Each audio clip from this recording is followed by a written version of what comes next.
sa mga taga-Benguet. Salamat Subu sa mga taga-Tawi-Tawi. At good morning sa lahat ng mga misis sa anumang panig ng mundo. At syempre dito sa ating studio, ito ang Face to Face with Ate Coring. Handa na ba kayo sa ating kwentuhan, chismisan at kulitan? For today's kwentuhan. Gaano ka kahalimaw magmahal? Kilalanin ang dalawang ama na may natatanging sakripisyo para sa kanilang mga mahal sa buhay. Noong sinabi Criminal sa na. iyo, Tatay Lucio, na meron na siyang iba, anong sabi mo? Nagprangka siya sa akin na hindi na kita gusto. Kung gusto mo, mag-asawa ka na lang ng iba. Amoy lupa ka, sabi niya sa akin. Sa Mrs. Wais, paano nga ba kumita sa negosyo ng empanada? Abangan! At tatlong kamisis natin, may masayang selebrasyon sa natatanging nilang araw sa K-Arawan, K-Sayahan. All these and more sa Face to Face with Ate Coring. Kung sukatan ng sakripisyo para makascoop ng chismis, walang duda, winner siya.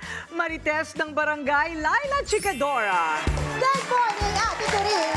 Hindi lang mo sa winner, champion pa. Ano naman ang tumubo sa buhok mo? Di ba? Ang ganda! It's nice. I know. May Oo. isa pa akong ganito. Gusto Talaga mo ba? bang ano? Ito na, Ate Coring. Guess mo, Bes. Nako. Nagpadala sa tukso ang dalawang actor and actress na ito. Nangyari kasi ito nung sinushoot nila ang kanilang pelikula. Di sila magka-love team. Di sabi na ng director, okay, take, eksena. Kissing scene. Nag-kiss. Hindi mo masyadong matagal, tsaka hindi naman malaswa yung kissing-kissing. Kaya lang parang nagkaroon talaga sila ng spark sa isa't isa.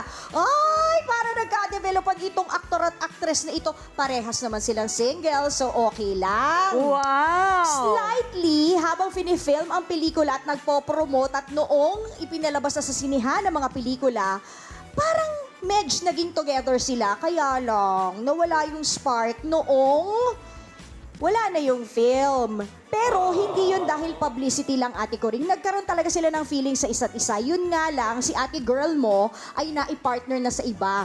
Habang ang peg naman ng Mother Network dito kay Boylet ay idol-idolan, matinee idol, ganon, pogi. So Kaya, hindi pwedeng mag-boyfriend-girlfriend. oo, dapat talagang pantasya siya ng mga girl lalo. So wala, hindi sila nagkatuluyan. Ay, ano ba yan? Girl, ibulong mo sa akin yan nako, mamaya. katulad nung nakaraan, Ate Coring, huwag ka mag-alala. At huwag nyo na muna hahanapin si Pera Godmother dahil lumilipad-lipad muna sa Novaliches para puntahan ng senior citizen artist na deserve daw ng 5K for you.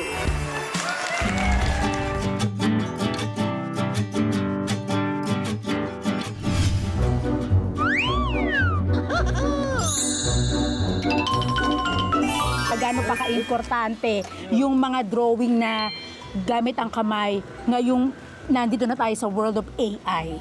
Ma'am, importante pa po yun kasi para maging, tawag dito, maging, In 5, in, 4, 3. Kaya mo yan!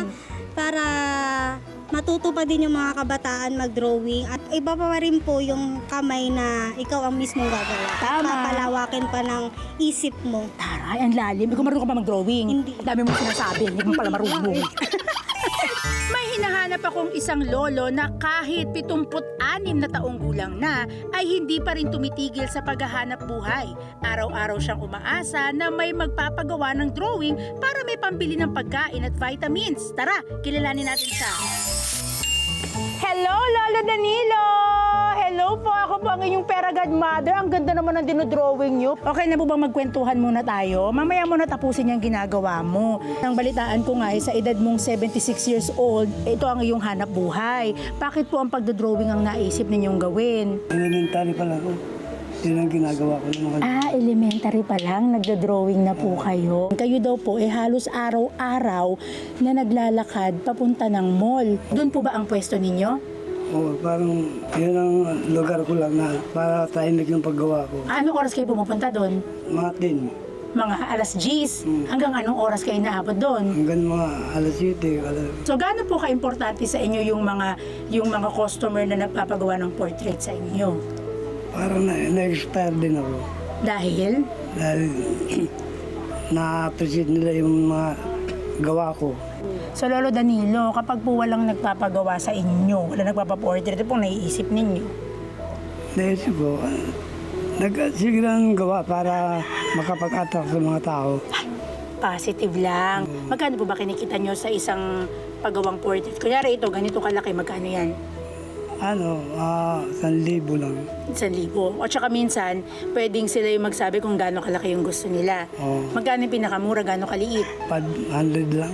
Wow! Nakakatuwa. Bilib na bilib talaga ako sa inyong sipag at tiyaga dahil sa edad ninyong 76 ay hindi pa rin kayo tumigil makipaglaban sa hamon ng buhay at ginagamit nyo ang inyong talento para maghanang buhay ng marangal. Diba? Kaya naman, ready na po ba kayo sa akin sumama dahil dadaling kita kay Ate Kuring? Okay, let's go na tayo! Let's go!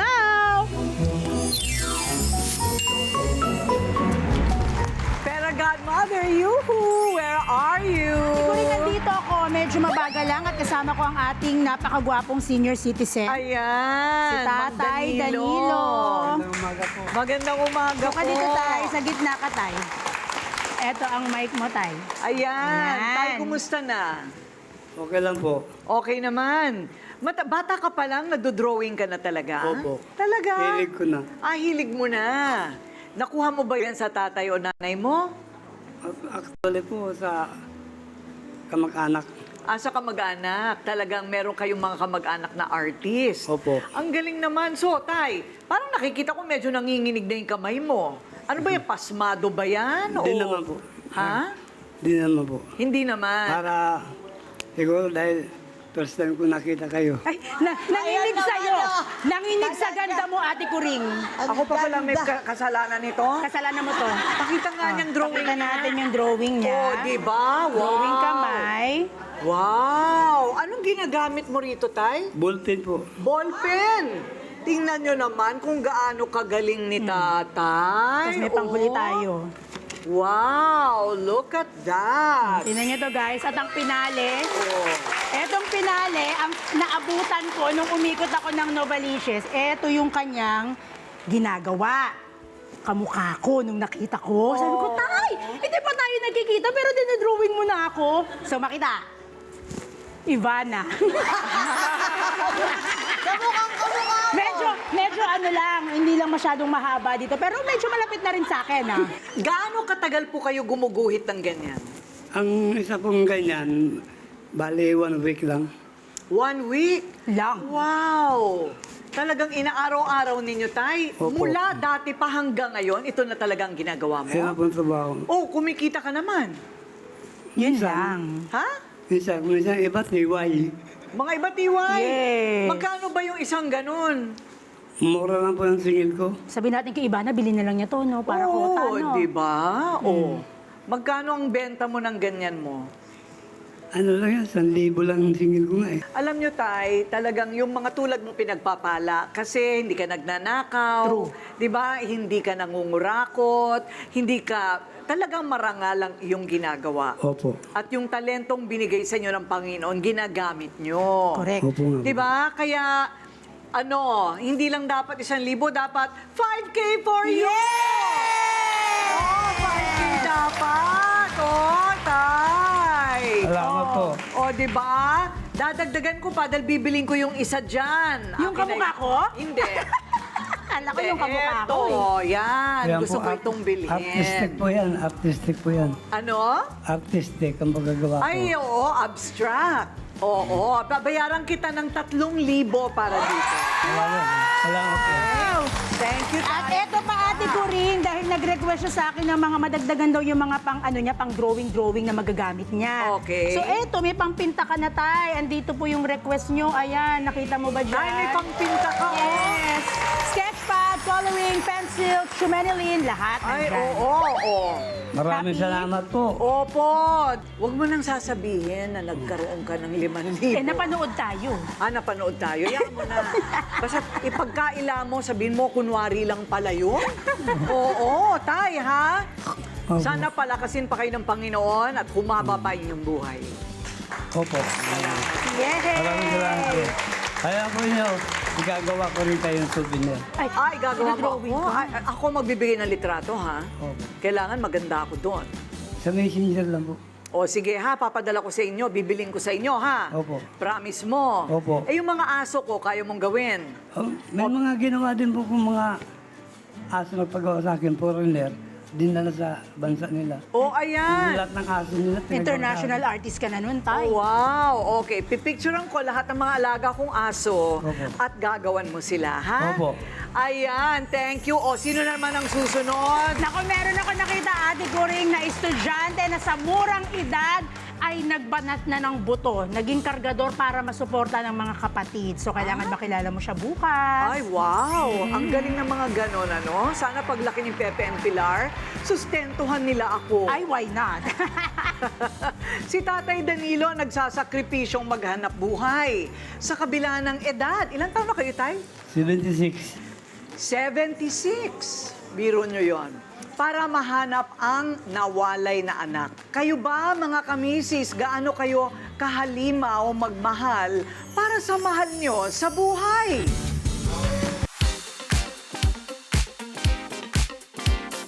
In my case, I would say that the greatest sacrifice I have made for my family, especially to my old age parents, is being away from them.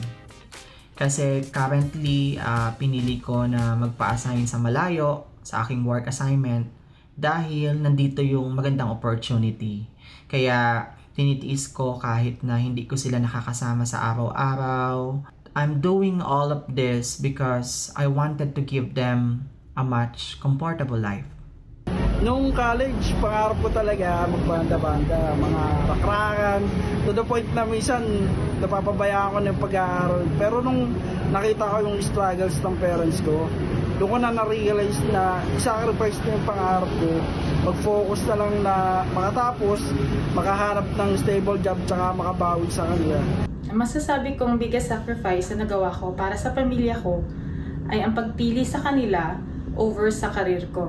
At a young age, mas pinili kong magstay sa current work ko imbis na maghanap ako ng mas magandang oportunidad sa labas para matutukan ko ang paglaki ng aking anak. At masasabi kong ito naman ang naging pinakamagandang desisyon na nagawa ko sa buhay ko hanggang sa ngayon. Uso ngayon sa social media ang tanong na gaano ka kahalima o magmahal. Pero para sa dalawang amang makakasama natin ngayon, hindi ito trend. Ito ang kwento ng kanilang sakripisyo. Makakasama natin Tatay Norberto Gonzales na isinugalang kanyang buhay para makabalik sa pamilya. Siya po'y marino. Tama po ba? Ayan, si Tatay Lucio Cañete naman, isinantabi ang sariling pride at pagmamahal sa misis para sa kapakanan ng kanyang mga anak. Kasama rin natin ang kanilang mga anak na babae, sina Kay at Lovely. Ayon, kakaiba ang kanilang mga kwento na malalaman ninyo mamaya.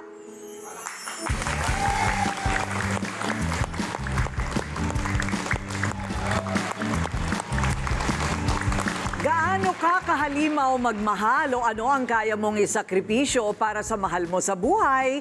Yan ang kwento ng mga bisita natin. Ayan, si Tatay Norberto muna. Kayo po'y marino, sundalo. Ayun. Gaano katagal po kayo sa serbisyo?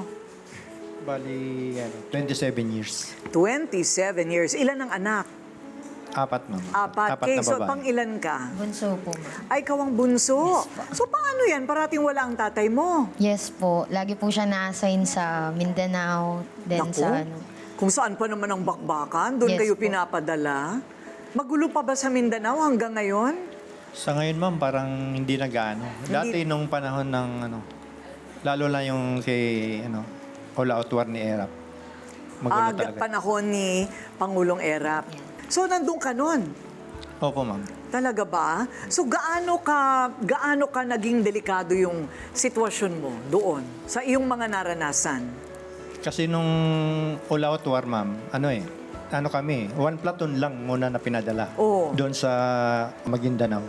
Ayun. So, hindi namin inakala na sabi kasi sa intelligence report, konti lang yung kalaban. So pagdating namin doon, ang dami pala nila. Wow. At saka parang nakalaban ka sa mga parang Vietnamese style ba? Yung mga Grabe, yung gumagapang. Yes. di may mga hukay, nakahukay yung kalaban lang. Nasa hukay So wala sila. wala kang makikita. Yung parang bigla na lang lalabas. Opo. At pagka pinutukan mo naman, lilipat lang sila ng hukay. Oo. Parang, anong nangyari? Parang ano kami, napunta kami, naipit talaga kami sa inantay talaga na kami makapasok sa Kilingson bago nila kami binakbakan. Ayun. Okay, so ang sabi sa akin namatay na daw lahat ng kasamahan nyo. Bali, hindi naman lahat, ma'am. Mga wounded ang marami. Mga 17 yata yun. 17. Sa 30 kami na lumakad, halos nangalahati kami. Mampatay Totoo. namin ay apat lang. Wow. Pero ang bali 5 kasi ako nakabilang na sa patay eh.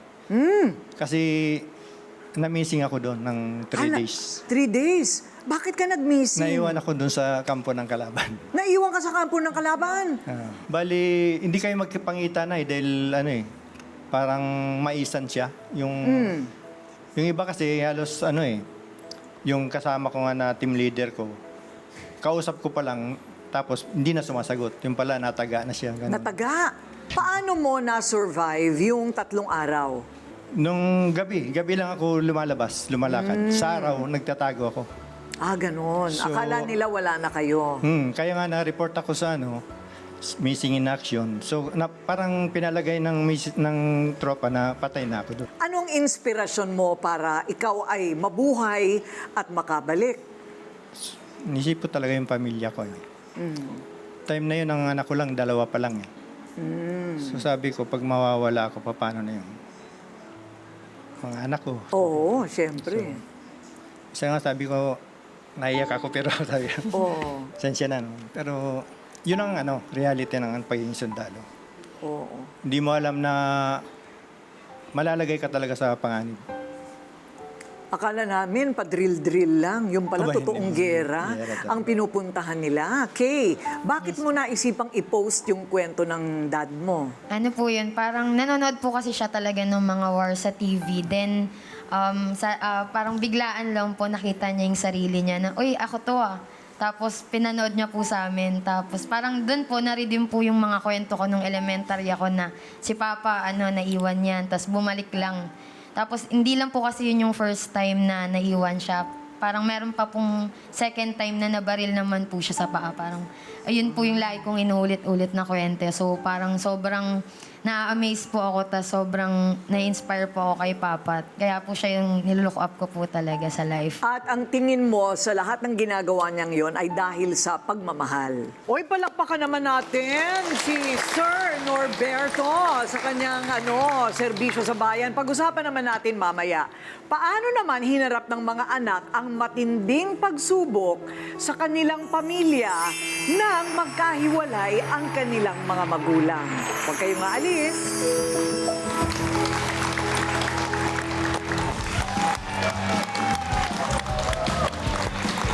Marami ang nabuhay ang dugo sa kwento ng mga bisita natin. Kasama pa rin natin si Tatay Norberto na 3 araw gumapang mula sa bakbakan ng giyera at si Tatay Lucio na hinayaan ang kanyang misis na sumama na lang sa ibang lalaki.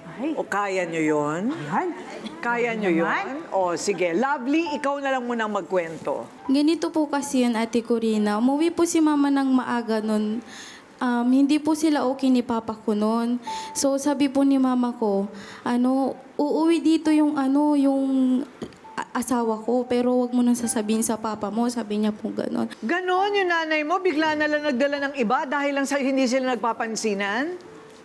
Ganon ba ang nangyari? Opo po. Kayo po ay isang magsasaka, Mang Lucio. Ganon ba yun? Bakit hindi kayo nagpapansinan ni Mrs.? Sa oras ko, trabaho ang inaatupag ko kasi Ate Coring. Kasi marami akong anak, 8. 8? Oo. Tapos, okay lang kasi sabi ko yung asawa ko, kung totoo man na ikaw ay may kabit, mag-share na lang tayo, magtutulungan na lang tayo kasi ayaw ko gulo. Sabi ko, magbigay ka, baon sa mga anak mo, magbigay din ako. Kasi ginawa mo, hindi ito mabuti talaga. Mabuti, mabait ako. Yung iba pang natamaan itong problema. So, Baka noong sinabi criminal sa na. iyo, Tatay Lucio, na meron na siyang iba, ano ang reaksyon mo? Anong sabi mo? Sabi ko, tiisin ko na lang kasi nagprangka siya sa akin na hindi na kita gusto. Kung gusto mo, mag-asawa ka na lang ng iba. Kasi amoy lupa ka, sabi niya sa akin. Amoy lupa. Di, siyempre, nagtampo ako sa sarili ko. Hindi ko siya na pinapansin kasi amoy lupa. Hindi ko siya tinatabihan, karikarinyuhan, pag lambingan. Sabi niya, maghanap ka ng iba. Kasi ako mayroon na akong jowa. Sabi ko, hindi ko maniwala. Nung, palipas na isang linggo, dinala niya yung kabit niya. Oh. Nagmotor sila. Di, sabi pang kabit niya, pare, anong ulam? Sabi ko, di nabigla ako. Eto ulam mo. Ito. Wala, hirap ng buhay ko. Pare, kuhaan ko mo. Sabi ko, hirap ang buhay ko. Ay, pwede itong sidecar na, kasi may sidecar sila ng motor, iwan ko dito. O bahala na kayo. Basta, ang sa akin na magmahalan kayo, huwag mong bugbugin ang asawa ko. Sabi ko. O yun yung halimaw magmahal, kaya mo naisip na i-post yung tungkol sa tatay mo. Yes, alam na. O so ano na ngayon ang setup nyo sa bahay? Ngayon, nag-usap kami dalawa na mag-share na lang tayo kung may pira ka, bigyan mo mga anak natin na para baon. Ako rin. Pero sama-sama pa rin kayo sa isang bahay? Hindi na. Nandun siya sa lalaki niya. Tuwing linggo, pumapasal-pasya lang sa bahay para sa kanilang mga anak. Iniwan sa'yo, mga anak. Kapag po hindi po sila okay nung asawa niya po, doon po siya nagpapahinga sa bahay po namin. Grabe naman Parang yan si ate. ginagawa lang po kaming second options po niya, ganun, para malibang siya doon po sa asawa niya. At guess what? Meron tayong video. Video ng pagsama ni Mrs.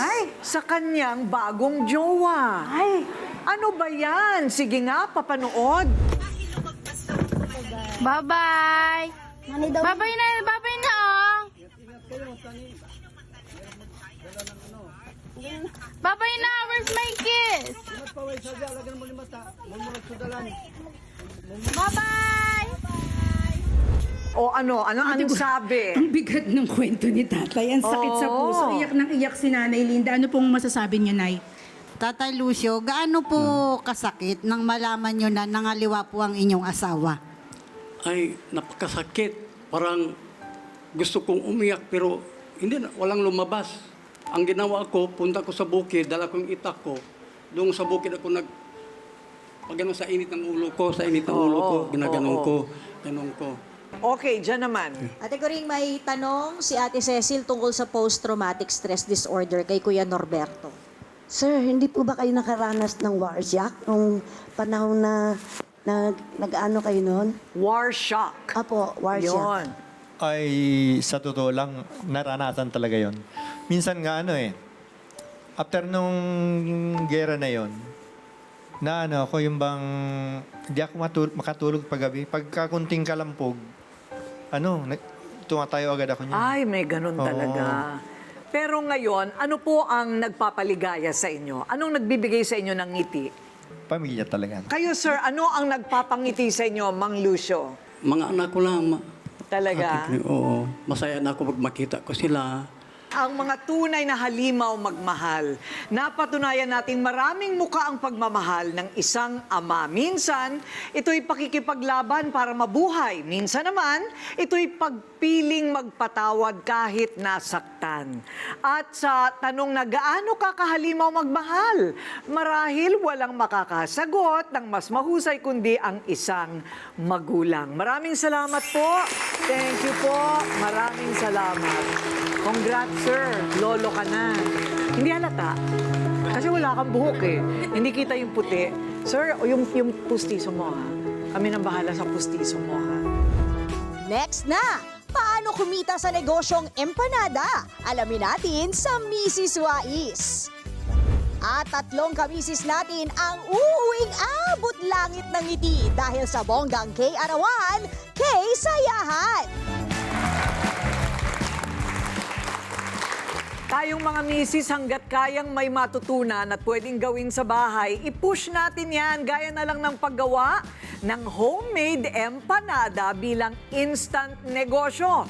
Dahil hindi lang tayo misis, dapat Mrs. Wais.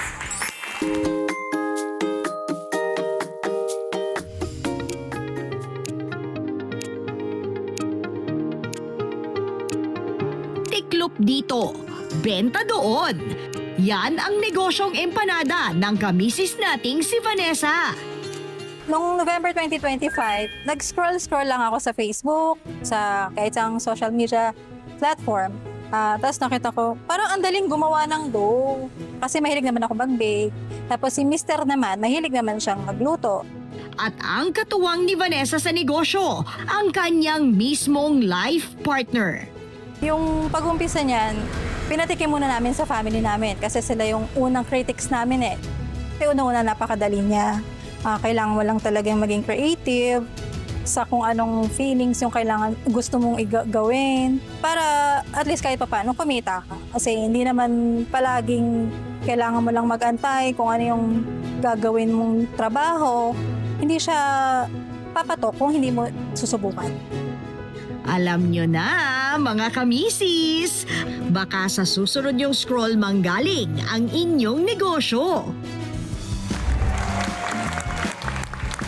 At kasama po natin ngayon si Vanessa Gabriel ng Aloras Empanada. Hello! Okay, ito yung finished product. Yan ang itsura, di ba? Empanada. Simple. Okay, sa puhunang 2.5, anong mga kailangan mong bilhin? Mag-start po tayo muna dun sa mga tools na kailangan natin gamitin for making an empanada. Start po tayo sa molder, sa rolling pin, at saka if ever na kailangan ng sheet, kailangan din po natin bumili yung mga ingredients like yung pork na giniling, carrots, bell pepper, and Magkano naman ang ganito? Saan nabibili yan? Sa mga shopping app Ang galing oh. Itong dough mo, syempre ikaw ang gumawa Ako niyan. po yung gumawa. Oo. At ang bawat isa nito ay nagkakahalaga ng 35 pesos. Ito pong regular empanadas po natin is 35 pesos po. Ayun. Then yung Ilocos style empanada po natin is 75 pesos naman. Eh kasi punong-puno naman, oh, nahawakan ko, punong-puno Yes ng po. laman. Yes po. Hindi ba? Okay. So ano ang gagawin nating una? First, ang usual sukat po namin is 40 to 45 grams. Then, iro-roll po muna namin. Usually, ganito po kami maglagay talaga ng palaman. Hindi talaga namin siya tinitipid. Kasi, syempre, diyan bibili ng bibili Yes sa'yo. po, Pag puno. ang focus po namin is yung babalik-babalik yung mga tao Ay, meron talaga. Ay, quick Yes po. melt. Kailangan quick melt? Pwede po yung mga cheddar cheese, pwede pong ganon. Basta murang ano din, murang cheese din po. Ayun. Kasi trimmings lang po. Yan, finished product. Sino-sino ang gumagawa kasama mo? Ay, ang ganda, oh. Tingnan mo. Oh, di ba? Tapos talagyan na lang po namin siya ng markings, depende sa flavors niya. So, ano naman ang magiging, anong magiging payo mo sa lahat ng mga misis na nakatunga nga lang sa bahay? So yung magiging advice ko sa mga misis, trust with yourselves, trust your partners if ever meron kayong partners kasi siya lang din yung makakatulong sa inyo. Then prayers, creativity, yun po. Ayan. Oy, palakpakan! Yes! Vanessa! O, sige na nga, pumila na kayo dito. Pila-pila na. Meron na kayo mga empanada. Ayan. Next na, tatlong kamisis natin. May masayang selebrasyon sa natatanging nilang araw sa K-Arawan, K-Sayahan. Mga kamisis, may uuwing puno ng ngiti dahil sagot natin ang selebrasyon dito sa K-Arawan, K-Sayahan. Are you ready? Meron ba dito ang Richelle Tagalogin? Oh, come on down. Okay, palakpakan. Pumunta ka na rin dito, Eleonora Soliven. At tara na rin dito, Cherry Basilio. O sige, walang kopyahan ha. Kasi pag kumopya, hindi mangyayari. Anong birthday wish mo? Birthday wish ko po na magkaroon ng handa na Handaan.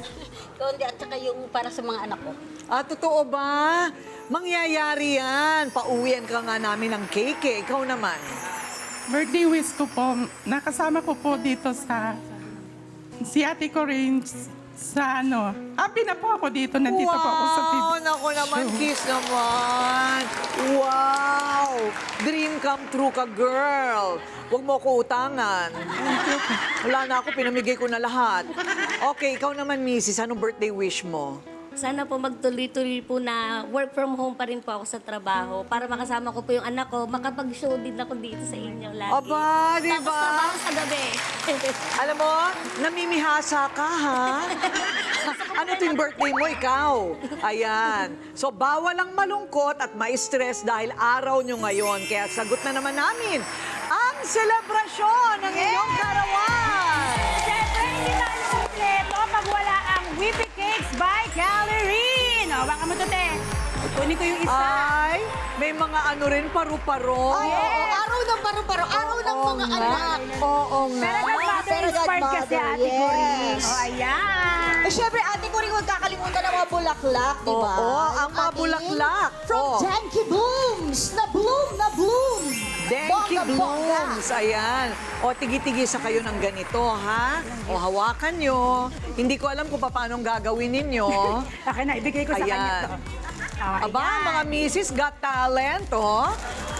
Okay, ready? Mga kamisis, sabay-sabay natin silang kantahan. To you, happy birthday to you. Happy birthday, happy birthday, happy birthday to you. Blow! Blow! Ayan! At eto pa, mula sa Face to Face with Ate Corinne, may regalo kami sa inyo. Para masarap ang sinaing, Ate Corinne. Oo nga, at pwede pang negosyo. Ayan, rice cooker. Good luck! Happy birthday! And congratulations! Mula sa buong Face to Face with Ate Corinne, maligayang karawan sa ating mga celebrant. O di ba, mga kamisis, nakaka-happy dito sa aming tahanan. Di ba? May pa-birthday na, may inspirasyon pa, may lahat ng emosyon, galit, tawanan, iyakan. Kailangan kayo rin ma-experience ninyo yan. Sa mga nanonood sa bahay, kung gusto nyo maging part ng studio audience namin, iscan mo na ang QR code na nasa screen ngayon. Correct! Scan na at intayin ang mensahe ng aming staff para sa kumpirmasyon. See you soon, mga kamisis! Kwentuhan bukas. Wala siyang mga binti, pero buong puso siyang nakikipagsapalaran para sa mga pangarap. Yan ang talented Happy na si Diego Garcia. Di mo maiisip,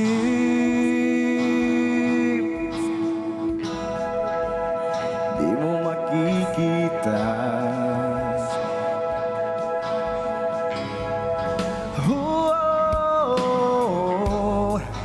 Hindi ko maisip kung wala ka. Baby Bibo, 4 years old cosplayer Angel. Palaban sa outfitan, may OOTD sa kahit anong okasyon. Sa mahal ng gas, tarang mag-bike na lang tayo. Sagot namin murang bilihan yan sa Murayta Avenue. Ito ang Face to Face with Ate Corinne, harapang kwentuhan, usapang walang iwanan. O diba? Iuwi ninyo yan kasi masarap kung kayo mamimigay. Bigay nyo sa mga bigay ko maganda. Salamat! Face to Face!